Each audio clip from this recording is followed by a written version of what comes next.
வணக்கம் நேயர்களே, உலகளாவிய என் தமிழ் சொந்தங்களே, நான் உங்கள் சங்கீதா. நான் மதங்களை பற்றிய ஆராய்ச்சி செய்து கொண்டிருக்கிறேன். இன்றைய நிகழ்ச்சியில் கிறிஸ்தவ பெரியார் டாக்டர் பீட்டர் சாலமோன் அவர்களை சந்திக்க இருக்கிறோம். வாங்கள் நிகழ்ச்சிக்கு போகலாம். ஐயா வணக்கம். வணக்கம். நலமா இருக்கீங்களா? நலமா இருக்கம்மா. புத்தாண்டு வாழ்த்துக்கள். நன்றி ஐயா. மறுபிறப்பு, மறுபிறவி, இந்த விஷயம் உலகளாவிய மக்கள் மத்தியில, மற்ற மதங்கள் மத்தியில கூட பெரிய பிரச்சனையா பார்க்கப்படுது. இந்த மறுபிறப்புன்னு ஒன்று இருக்கா, மறுபிறவின்னு ஒன்று இருக்கா? இது ரெண்டுத்துக்கு ஏதாவது வித்தியாசம் இருக்கா? இதை பத்தி தெரிஞ்சுக்கணும்னு பிரியப்படுறேன். இதை பத்தி நம்ம வேதாகமம் என்ன சொல்லுதுன்னு எங்களுக்கு விளக்க முடியுமா? அதாவது மறுபிறப்பு அப்படின்னா ஆங்கிலத்தில் ரீபார்ன், மறுபிறவி அப்படின்னு சொன்னால் ரீபர்த். கொஞ்சம் தான் வித்தியாசம்.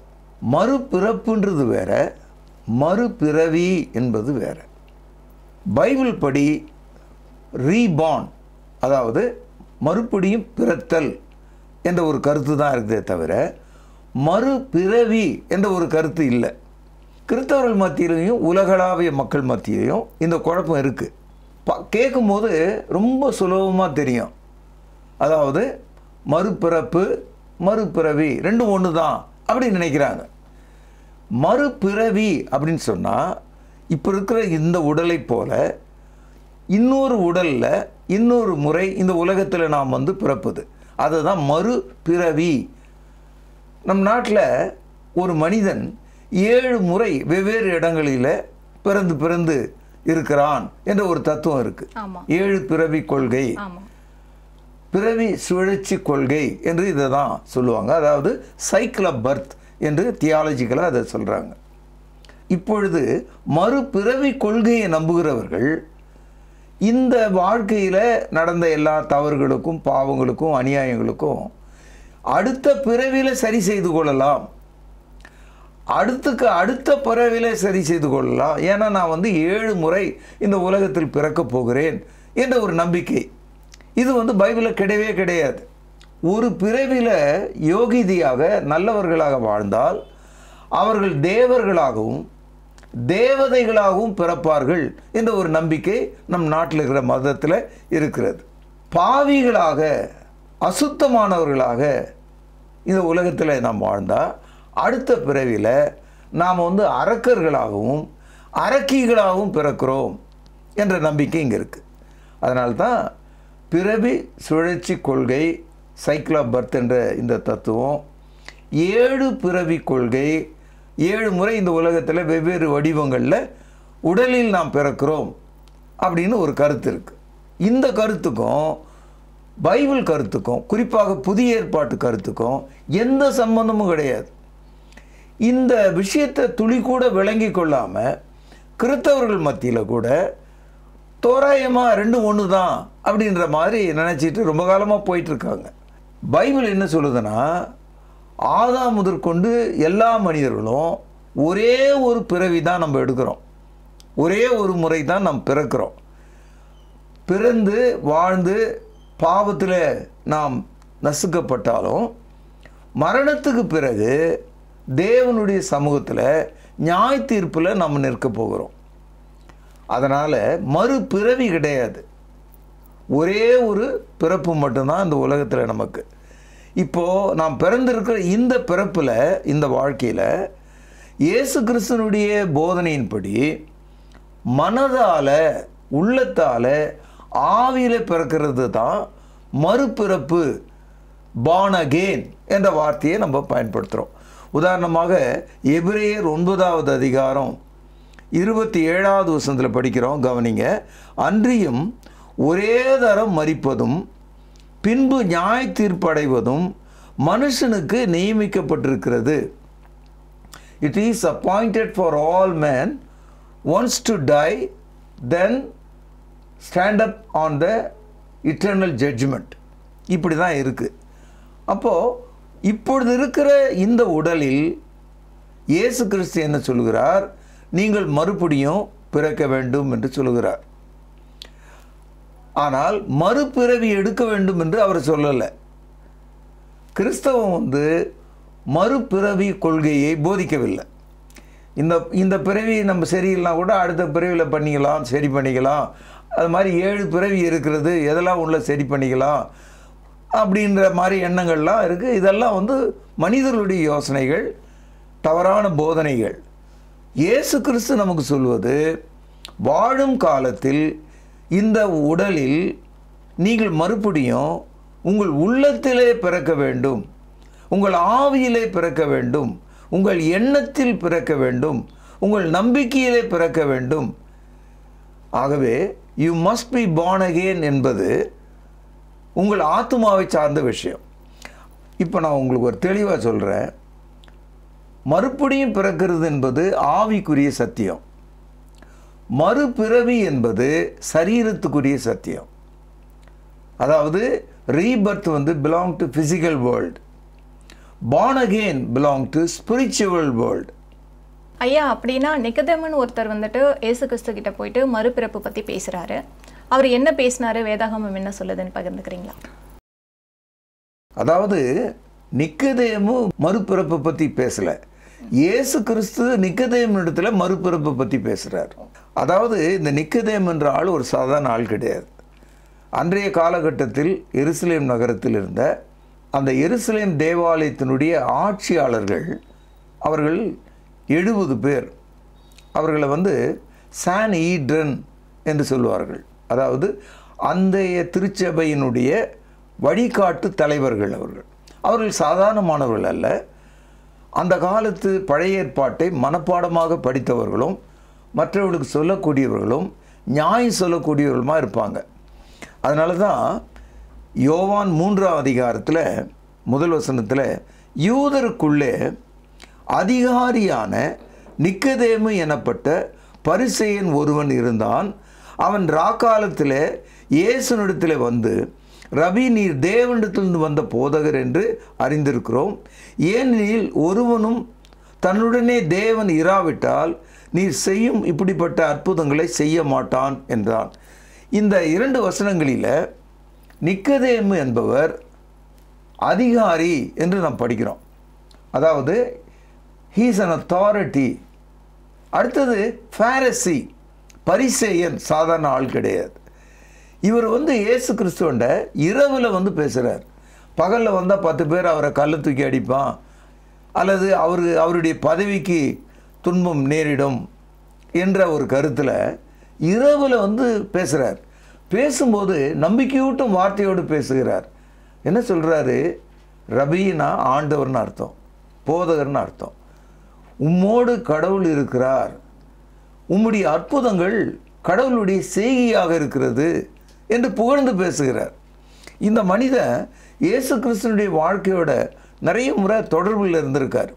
இதே யோவான் 7ஆம் அதிகாரம் 50வது வசனத்தில் இயேசு கிறிஸ்துவை அன்றைய யூதர்கள் கொலை செய்ய விரும்பும்போது அவர்களுக்கு எதிரடியாக குரல் கொடுக்கிறார். ஒரு மனுஷரை விசாரிக்கிறதுக்கு முன்னால் நீங்கள் எப்படி அவர் மேலே இப்படியெல்லாம் பேசலாம் என்ற உரிமையை அவர் கேட்கிறார். அது மட்டும் இல்லை, இயேசு கிறிஸ்து சிலுவையில் அறையப்பட்டு அவர் இறந்து போனார், மரிச்சிட்டார் இல்லையா? அவருடைய உடலை எடுத்து அடக்கம் செய்த 2 பேர், அதாவது அரிமத்திய ஊரானாகிய யோசேப் என்பவனும் இந்த நிக்கதேமு, இப்போ நம்ம படிக்கிற இந்த ஆள், இவங்க 2 பேர் தான் இயேசுனுடைய அடக்கத்தை செய்தவர்கள். அப்படியானால் இந்த நிக்கதேமு இயேசுனிடத்தில் மிகவும் விசுவாசம் உள்ள ஒருவராக இருக்கிறார். இந்த மனிதனிடத்தில் தான் இயேசு கிறிஸ்து அவனை பார்த்து சொல்கிறார், நீ மறுபடியும் பிறக்க வேண்டும், you must be born again அப்படின்னு சொல்லிட்டார்.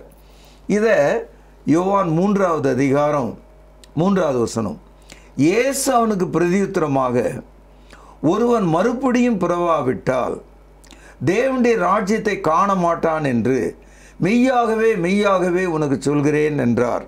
5வது வசனம் பாருங்கள். இயேசு பிரதியுத்தரமாக, ஒருவன் ஜலத்தினாலும் ஆவினாலும் பிறவாவிட்டால் தேவனுடைய ராஜ்யத்தில் பிரவேசிக்க மாட்டான் என்று மெய்யாகவே மெய்யாகவே உனக்கு சொல்கிறேன். 2 முறை மெய்யாகவே மெய்யாகவே, வெரிலி ட்ரூலி என்ற வார்த்தை இங்கே இருக்கிறது. அதாவது இயேசு கிறிஸ்து அந்த நிக்கதேமை பார்க்கிறார். அவன் விசுவாசம் உடையவனாக இருக்கிறான், தேவனுக்கு பயந்தவனாக இருக்கிறான், மிகப்பெரிய அதிகாரியாக இருக்கிறான், பரிசேயனாக இருக்கிறான். இயேசு கிறிஸ்துவினுடைய அற்புதத்தை புரிந்து கொண்டவனாக இருக்கிறான். இவ்வளவு தகுதியுடைய அந்த மனிதனை பார்த்து இயேசு கிறிஸ்து நீ மறுபடியும் பிறக்க வேண்டும் என்று சொன்னார். You must be born again சொன்னார். பெரிய ஷாக், அவனுக்கு தாங்க முடியல. இப்படிப்பட்ட ஒரு கருத்தை அவன் வாழ்நாளில் கேட்டதில்லை.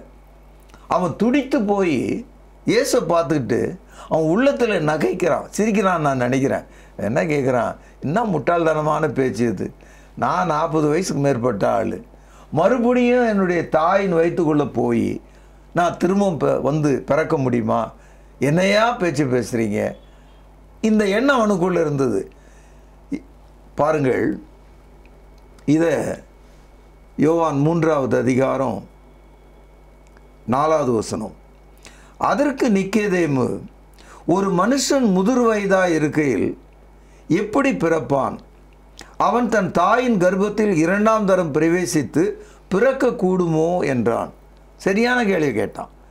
இப்போது நீங்கள் கவனிச்சிங்க, மறுபிறப்பு வேற, மறுபிறவி என்பது வேற, born again வேற, ரீபர்த் வேற. கிறிஸ்டியானிட்டிக்கும் ரீபர்த்துக்கும் எந்த சம்பந்தம் கிடையாது. அது விக்கிரக வழிபாடுகள் செய்கிறவர்களுடைய நம்பிக்கை. பழைய ஏற்பாடு புதிய ஏற்பாட்டின்படி நடக்கிற மக்கள், அதாவது யூதர்கள் கிறிஸ்தவர்கள் மத்தியில் மனிதன் ஒரே ஒரு முறை தான் பிறக்கிறான், பிறகு மரிக்கிறான், நியாய தீர்ப்புக்கு நிற்கிறான். இந்த தத்துவம், இந்த கொள்கை தான் இங்கே இருக்குது. எல்லா தகுதியும் விசுவாசம் உடைய அந்த மனிதனை பார்த்து இயேசு சொல்கிறார், நீ மறுபடியும் பிறக்கணும். அந்த மனிதன் இயேசுவிடத்தில் சொல்கிறான், எப்படி நான் தாயின் வயிற்றுக்குள்ளே போய் மீண்டும் மறுபடியும் நான் வந்து பிறக்க முடியும் அப்படின்னு சொல்லும்போது இயேசு அவனுடைய சந்தேகத்தை, அவனுடைய தவறான எண்ணத்தை அங்கேயே களைந்து விடுகிறார். பாருங்க, 6வது வசனம். மாம்சத்தினால் பிறப்பது மாம்சமாயிருக்கும், ஆவியினால் பிறப்பது ஆவியாயிருக்கும். நீங்கள் மறுபடியும் பிறக்க வேண்டும் என்று நான் உனக்கு சொன்னதை குறித்து ஆச்சரியப்பட வேண்டாம். இந்த இடத்துல கிறிஸ்துவானவர் மறுபடியும் பிறக்கிறதை குறித்து நீ ஆச்சரியப்படாதே, நான் உன்னிடத்தில் பேசிக்கொண்டிருப்பது சரீர பிரகாரமான ஒரு பிறப்பை அல்ல, ஆவிக்குரிய பிறப்பை குறித்து பேசுகிறேன் என்று சொல்கிறார். அதாவது Jesus was talking to Nicodemus that he is talking about a spiritual birth. ஆவியினால் பிறப்பது ஆவியாயிருக்கும், மாம்சத்தினால் பிறப்பது மாம்சமாயிருக்கும். நிக்கோதேமு, நீ இப்பொழுது மாம்சமாயிருக்கிறாய், நான் உனக்கு சொன்னது மறுபடியும் பிறக்க வேண்டும் என்பது ஆவிக்குரியதாக இருக்கிறது. சரி, இந்த கான்வர்சேஷனில், இந்த பேச்சிலேயே பல தகவல்கள் நமக்கு கிடைக்கிறது. முதலாவது என்ன சொல்கிறார், இந்த மறுபடியும் பிறக்கிற இந்த தத்துவத்தை எப்படி செய்வது, எப்படி பெறுவது, எங்கே நடக்கிறது இது, அல்லது இதை விலைக்கு வாங்கலாமா என்றெல்லாம் நாம் யோசிக்கலாம். ஆனால் பதில் இங்கே சொல்லப்பட்டிருக்கு. பாருங்கள், 5வது வசனத்தில், இயேசு பிரதியுத்தரமாக, ஒருவன் ஜலத்தினாலும் ஆவினாலும் பிறவாவிட்டால், unless a man born of water and spirit. இதை கிறிஸ்தவர்கள் நன்றாக ஊன்றி கவனிக்கணும். உலக சமுதாயம் இதை புரிந்து கொள்ளணும். அதனால தான் வந்துட்டு ஞானஸ்தானம் எடுக்கணும்னு சொல்றது. இந்த process பேர் தான் ஞானஸ்தானம். ஞானஸ்தானம், இதுதான் ஞானஸ்தானம். இப்போ ஞானஸ்தான கொள்கையே கிறிஸ்தவர்கள் தவற விட்டு விட்டார்கள். கிறிஸ்தவத்தில் உள்ள 2000 வகையான பிரிவு, அதில் மார்க்கத்தின்படி நடக்கிறவர்கள், மதத்தின்படி நடக்கிறவர்கள். இந்த மதத்தின்படி நடக்கிறவர்கள் இந்த ஞானஸ்தானத்தையே தொலைச்சிட்டாங்க. தண்ணியில மூழ்கி எழுந்துக்கிறது தான் ஞானஸ்தானம். தெளிச்சு ஞானஸ்தானம் தெளிப்பது, ஊற்றுவது, அதுக்கப்புறம் எப்போ வேணாலும் எத்தனை முறை வேணாலும் ஞானஸ்தானம் எடுப்பது, இப்படியெல்லாம் தவறான கொள்கைகள் இருக்கிறது. ஆமாம், இதெல்லாம் இருக்கிறத நீங்கள் பார்க்கலாம். ஒரே ஒரு ஞானஸ்தானம் தான், எபேசியர் 4ஆம் அதிகாரம் 5வது வசனம். இந்த ஞானஸ்தானம் மத்தேயு 28ஆம் அதிகாரம் 19ஆம் வசனத்தில் படிக்கிறோம். பிதா, குமாரன், பரிசுத்தாவின் நாமத்தில் இந்த ஞானஸ்தானம். இந்த ஞானஸ்தானம் எதுக்காகன்னு கேட்டால் பாவ மன்னிப்பிற்காக. அப்போஸ்தலர் நடபடிகள் 2ஆவது அதிகாரம் 38வது வசனம். ஆகவே இயேசு கிறிஸ்து மறுபடியும் பிறக்க வேண்டும் என்ற இந்த தகவலை நிக்கோதேமுக்கு சொல்லும்போது முதல்ல அவனுடைய சந்தேகத்தை போக்குகிறார். இது உடலால் பிறக்கக்கூடிய ஒரு பிறப்பல்ல, நீ போய் உன்னுடைய தாய் வயிற்றுக்குள்ளே போக வேண்டிய அவசியம் இல்லை. மீண்டும் நீ மனிதனாக இந்த உலகத்தில் வரப்போவதில்லை. வாழும் காலத்திலேயே இப்பொழுது இருக்கிற இந்த உடலுக்குள்ளேயே ஆவினாலும் ஜலத்தினாலும் பிறக்க வேண்டும் என்று சொல்கிறார். கூடுதலாக ஒரு ஆசீர்வாதத்தை சொல்கிறார். இப்படி மறுபடியும் பிறந்தவர்களுக்கு பரலோக ராஜ்யம் உண்டாகிறது என்று சொல்கிறார். Unless you are born again in the water, in the spirit, you cannot have the kingdom of God. ஆக மறுபடியும் நீ பிறவாவிட்டால் நீ தேவனுடைய ராஜ்யத்தை காண மாட்டாய் என்று சொல்கிறார். ஆக மறுபடியும் பிறத்தல் என்பது முதலாவது அது ஆவிக்குரியது, இரண்டாவது பரலோகத்துக்குரிய கீழ்ப்படிதல். அது உன்னை பரலோகத்துக்கு கொண்டு செல்லக்கூடிய ஒன்றாக இருக்கிறது. அப்போது சரியான ஞானஸ்தானத்தை பெற்றவர்கள் பரலோக ராஜ்யத்துக்குரியவர்களாக மாறுகிறார்கள். ஆகவே நாம் வாசித்த இந்த பகுதியில் விளங்கி கொள்ள வேண்டிய ஒரு கருத்து, மறுபிறவி என்பது உடலில் இன்னொரு இடத்தில் பிறப்பது. 7 பிறவி செழிச்சி கொள்கை இதெல்லாம் விக்கிரக வழிபாடு செய்கிறவர்கள் மத்தியில் இருக்கிற வேதாகமும் ஒரு இடத்துல கூட போதிக்கலை. வேதாகம் என்ன சொல்கிறது? ஒரே ஒரு பிறவி தான். ஏசு சொல்கிறார், இந்த பிறவியில் நீ எவ்வளவு நல்லவனாக இருந்தாலும், எவ்வளவு கற்றவனாக இருந்தாலும், எவ்வளவு நீதிமானாக இருந்தாலும், புதிய ஏற்பாட்டின்படி திருமுழுக்கு என்று சொல்லக்கூடிய ஞானஸ்தானம் பெறாமல், ஆவினாலும் ஜலத்தினாலும் நீங்கள் ஞானஸ்தானம் பெறாமல் தேவனுடைய ராஜ்யத்தை காண முடியாது. ஆகவே தான் ஒவ்வொரு மனிதனும் பாவ மன்னிப்புக்கென்று கிறிஸ்துவுக்குள்ளாக ஞானஸ்தானத்தில் பங்கு கொள்கிறான். இப்போ ஞானஸ்தானம்னு சொல்லும்போது ஒரு தண்ணியில் தொபக்கட்டின்னு விழுந்து எழுந்து வர்றது இல்லை. It is not just immersing in the water, it has more. அதாவது என்ன இருக்குதுன்னா, இயேசு சிலுவையில் மரித்தார். பாவியாகிய மனிதன் தன்னுடைய மனதில் தான் பாவி என்று மறிக்க வேண்டும்.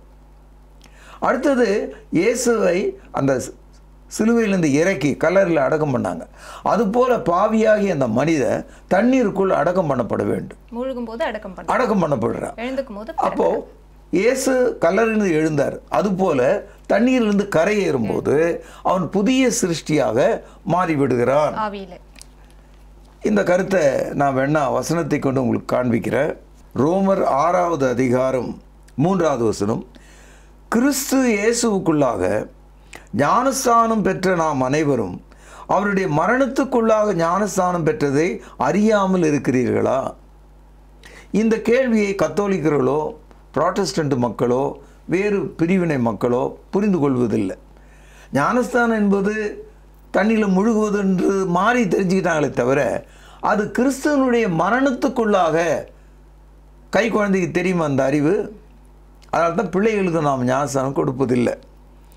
4வது வசனம் பாருங்கள். மேலும் பிதாவின் மகிமையினாலே கிறிஸ்து மரித்தோர்ந்து எழுப்பப்பட்டது போல நாமும் புதிதான ஜீவனுள்ளவர்களாய் நடந்து கொள்ளும்படிக்கு அவருடைய மரணத்துக்குள்ளாகும் ஞானஸ்தானத்தினாலே அவரோடு கூட அடக்கம் பண்ணப்பட்டோம். மரித்தோம், அடக்கம் பண்ணப்பட்டோம். இப்போ பாருங்கள், ரோமர் 6:5, ஆதலால் அவருடைய மரணத்தின் சாயலில் நாம் இணைக்கப்பட்டவர்களானால் அவருடைய உயிர்த்தெழுதலின் சாயலிலும் இணைக்கப்பட்டிருப்போம். சாயல்ன்ற ஒரு வார்த்தையை நீங்கள் கவனிக்கிறீங்க. லைக்னஸ் ஆங்கிலத்தில் லைக் என்ற வார்த்தை.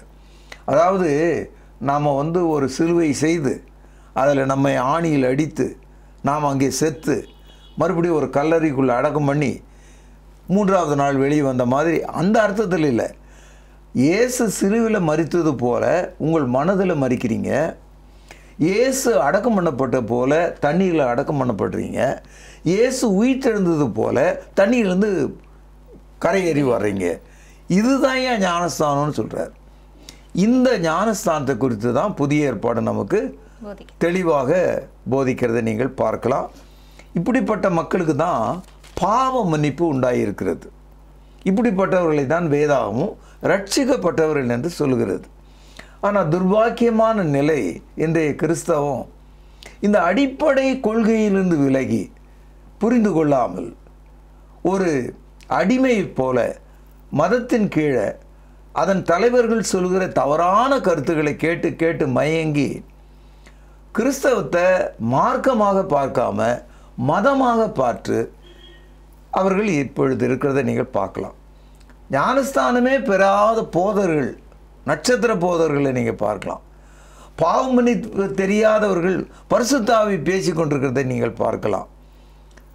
நாங்கள் அந்நிய மொழியிலே பேசுகிறோம், அற்புதங்களை செய்கிறோம் என்று சொல்கிற அதே ஆள் பாவம் மன்னிப்புக்குரிய ஞானஸ்தானத்தை தெரியாதவனாக இருக்கான். ரொம்ப ஆச்சரியமாக இருக்குது. நீங்கள் ஒரு சரியான வேத மாணவியாக ஆராய்ச்சி செய்கிறவராக இருக்கிறதுனால என் மனசு உங்களோட சேர்ந்து நல்ல பதில் கொடுக்க வேண்டும் என்று விரும்புது. நீங்கள் எழுதுகிற அந்த ரிசர்ச்சில் கண்டிப்பாக இந்த பாயிண்ட்டை நீங்கள் சொல்லணும். அது என்ன சொல்லணும்னா, மறுபிறவி என்பது புதிய ஏற்பாட்டின் கொள்கை அல்ல, அது விக்கிரக வழிபாடு செய்கிறவர்களுடைய கொள்கை. மறுபிறவி என்பது ஒன்று கிடையாது. நம்ம ஊரில் பேசிகிட்டு இருப்பாங்க, அதாவது இந்த பிறவில்னா அடுத்த பிறவி, அது மாதிரி ஒரு 7 பிறவி பேசுவாங்க. பிறவி சுழற்சி கொள்கை என்று இதை தான் சொல்கிறாங்க. அதனால ஒரு பிரயோஜனமும் இல்லை. அந்த மாதிரி ஒரு இல்லவே இல்லை. ஏன்னா ஒரு மனிதன், ஆதாம் என்பவன் ஒருத்தர் தான், அவன் செத்தான், அதோடு முடிஞ்சது அவன் பிறவி. ஆக எல்லா மனிதனும் மரணத்துக்கு பிறகு திரும்பவும் இந்த உடல் வாழ்க்கை செய்வது கிடையாது. அவங்க என்ன சொல்லி என்கரேஜ் பண்ணுறாங்கன்னா, மறுபிறவியில் நீ நல்லது செய்தால் தேவனாகவும் தேவதைகளாகவும் பிறப்பீங்க, கெட்டது செய்தால் அரக்கனாகவும் அரக்கிகளாகவும் பிறப்பீங்க. இதெல்லாம் ஏற்றத்தாழ்வுகளையும் தீண்டாமைகளையும் ஜாதியும் போதிக்கிறவர்கள் இதை சொல்லி தராங்க, பிறவி கொள்கைகளை சொல்லி தராங்க. ஆனால் புதிய ஏற்பாடு வாழும் காலத்தில் வாழுகிற மனிதனுடைய உடலில், அவனுடைய ஆத்மாவில் ஆவினாலும் ஜலத்தினாலும் பிறக்கிற மறுபிறப்பை குறித்து போதிக்கிறது. இதை தான் born again, மறுபடியும் பிறக்க வேண்டும் என்ற இந்த தத்துவம். இப்போது உங்களுக்கு ஒரு கேள்வி வரும், இப்போ 40 வயசு ஆள் ஞானஸ்தானம் எடுத்த உடனே பழைய ஆள் தானே அவர்? அவருடைய தலைமுடி, மீசை, நிறம், மொழி, அவருடைய உணவு, கலாச்சாரம் எதுவுமே மாறல. ஆனால் அவருடைய குணம் மாறிடும். ஞானஸ்தானத்துக்கு பிறகு அவருடைய குணம் மாறிடும். அதை குறித்து இயேசு எப்படி சொல்கிறாருன்னு பாருங்கள். மத்தேயு 18வது அதிகாரம் சில வசனங்கள், 2-3 வசனங்கள். இயேசு ஒரு பிள்ளையை தம்மிடத்தில் அழைத்து அதை அவர்கள் நடுவிலே நிறுத்தி, நீங்கள் மனம் திரும்பி பிள்ளைகளைப் போல் ஆகாவிட்டால் பரலோக ராஜ்யத்தில் பிரவேசிக்க மாட்டீர்கள் என்று மெய்யாகவே உங்களுக்கு சொல்கிறேன் என்றார். அதாவது வயது கடந்து பெரியவர்களை பார்த்து சொல்கிறார். ஒரு குழந்தையை அழைத்து நடுவில் நிறுத்தி, நீங்கள் இந்த குழந்தை மாதிரி மாறணும்னு சொல்கிறார். அப்போ இயேசு கிறிஸ்து என்ன சொல்கிறார்? 40 வயது உள்ள அந்த மனிதனை 3 வயது குழந்தையாக மாறுன்னு சொல்லலை. 3 வயது குழந்தையினுடைய குணத்துக்கு திரும்பு, அதனுடைய மனதுக்கு திரும்பு. இயேசு கிறிஸ்து இந்த குழந்தையை பற்றிய உதாரணத்தை மீண்டும் மத்தேயு 19வது அதிகாரம் 14வது வசனம். இயேசுவோ, சிறு பிள்ளைகள் என்னிடத்தில் வருவதற்கு இடம் கொடுங்கள், அவர்களை தடை பண்ணாதிருங்கள், பரலோக ராஜ்யம் அப்படிப்பட்டவர்களுடையது என்று சொன்னார். அதனால் இந்த இடத்துல சிறு பிள்ளைகளை என்னிடத்தில் கொண்டு வாருங்கள் என்று அவர் சொல்வது நேரடியாக சிறு பிள்ளைகளையும் குறிக்கிறது. பெரியவர்களாகி நீங்களும் நானும் அந்த சிறு பிள்ளைகளைப் போல மத்தேயு 5, 6, 7 அதிகாரத்தில் இயேசு கற்பித்த அந்த பாக்கியவான் என்ற ஒரு கொள்கை, பியாட்டிடியூட்னு சொல்லுவாங்க, அந்த கொள்கையை, அந்த கருத்துக்களை, அந்த சத்தியங்களை மனதால் நாம் வாழ்ந்தால், ஒருவன் உன்னை ஒரு கணத்தில் அறைந்தால் வலது கணத்தை திருப்பி விடுன்றார். ஒருவன் உன்னை 1 மைல் தூரம் வரும்படி கட்டாயப்படுத்தினால் அவனோட 2 மைல் தூரம் போன்னு சொல்கிறார். உன் சத்துரு பசியாக இருந்தால் அவனுக்கு போஜனம் கொடு, தாகமாக இருந்தால் தண்ணீர் கொடுன்னு சொல்கிறார்.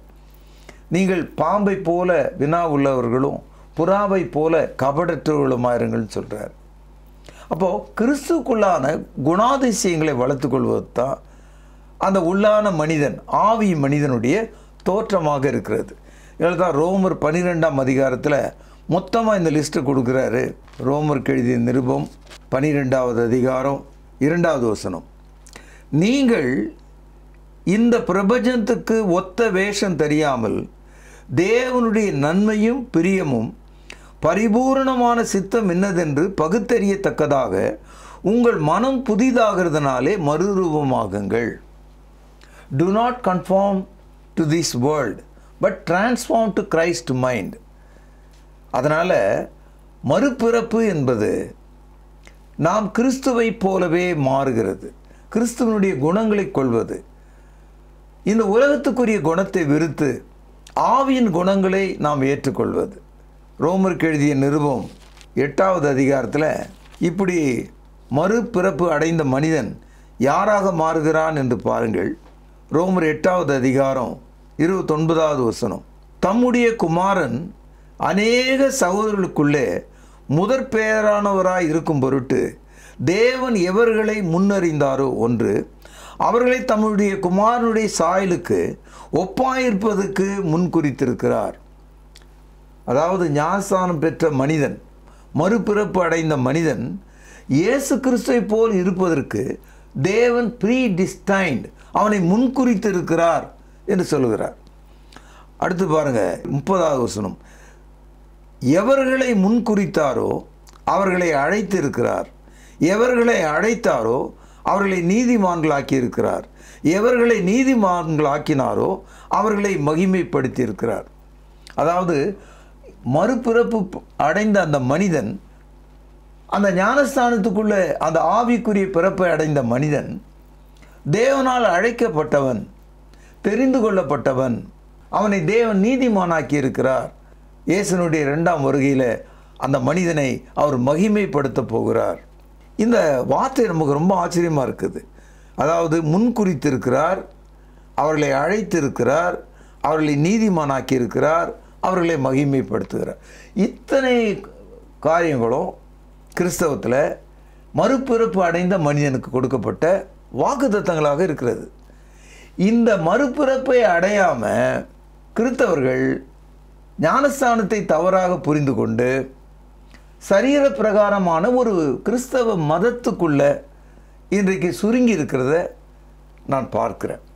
எப்படி தாவீது வெறுங்கையாலே ஓடி கோலியாத்தை வீழ்த்தினானோ அவ்விதமாக இன்றைய கிறிஸ்தவம் நம்மை சுற்றி நிற்கிற அரக்கர்களை போன்ற இத்தனை அநியாயங்களையும் பாவங்களையும் தகர்த்து விடுவதற்கு முதலாவது நீங்கள் மறுபிறப்பு அடைய வேண்டும், இந்த ஆலோசனையை பெற்றுக்கொள்ள வேண்டும். இந்த விளக்கத்தை புரிந்து கொண்டால் நீங்கள் மிகச்சிறந்த கிறிஸ்தவராக, நல்ல மனிதராக, விசுவாசியாக இருப்பீர்கள் என்று நான் நம்புகிறேன். ஐயா, இந்த போதனை எல்லாம் கிறிஸ்தவர்களுக்கு மட்டும்தானா, இல்லை எல்லாருக்குமே பொருந்துமா? எல்லாருக்கும். இயேசு கிறிஸ்து பரமேறுவதற்கு முன்பாக யோவான் 24:47 சொல்கிறாரு, மனம் திரும்புதலும் பாவம் மன்னிப்போம் எல்லா ஜனத்துக்கும் பிரசங்கிக்கப்பட வேண்டும். மார்க் 16:16 படிக்கிறோம், நீங்கள் விசுவாசம் உள்ளவனாய் ஞானஸ்தானம் பெற்றவன் ரட்சிக்கப்படுவான், விசுவாசியாதவனோ ஆக்கினிக்குள்ளாக தீர்க்கப்படுவான். மத்தேயு 28வது அதிகாரம் 19ஆம் வசனத்தில் படிக்கிறோம், ஆகையால் நீங்கள் உலகம் முழுதும் புறப்பட்டு போய் சகல இனத்தவரையும் சீஷராக்கி அவர்களுக்கு பிதா குமாரன் பரிசுத்தாவின் நாமத்தில் ஞானஸ்தானம் கொடுங்கள், நான் போதித்த யாவற்றையும் அவர்கள் கை கொள்ளும்படி அவர்களுக்கு உபதேசம் பண்ணுங்கள். இதுதான் கடைசி வசனம் சுவிசேஷ புத்தகத்தில். ஆகவே மறுபடியும் பிறக்க வேண்டும் என்பது இயேசுனுடைய வார்த்தையின்படி புதிய ஏற்பாடு முழுவதையும் கை கொள்ளக்கூடிய ஒன்றையும் நமக்கு காண்பிக்கிறது. ஐயா, மிகவும் அருமையான விளக்கம் கொடுத்தீங்க. பிறப்பு பிறவி இது பற்றின டவுட் வந்துட்டு எல்லார் மத்தியிலுமே பரவலாக இருக்குது. பிறவி அப்படின்னு ஒரு விஷயம் வேதாகத்தின்படி இல்லைங்கிறத நான் புரிஞ்சுக்கிட்டேன். மறுபிறப்பு அது வந்துட்டு எந்த அளவுக்கு வந்துட்டு வேதாகமத்தில் குறிக்கப்பட்டிருக்கு அப்படிங்கிறது டீட்டெயில்டு ஆன்சராக இருந்தது. மிகவும் பிரயோஜனமாக இருந்தது என்னோட ஆராய்ச்சிக்கு. நான் மட்டும் இல்லை, நேயர்கள் கூட இந்த நிகழ்ச்சியின் மூலமாக மறுபிறப்புனா என்ன, பிறவினா என்னன்னு புரிஞ்சிருப்பாங்கன்னு நம்புகிறேன். மீண்டும் வேறொரு நிகழ்ச்சியில் அடுத்த வாரம் சந்திக்கலாம். நன்றி, வணக்கம். தொடர்பு கொள்ள வேண்டிய முகவரி: திருமறை நேரம், 58 சர்ச் தெரு, குமரன் நகர், சென்னை 6,82,000. செல்போன் 9385500882.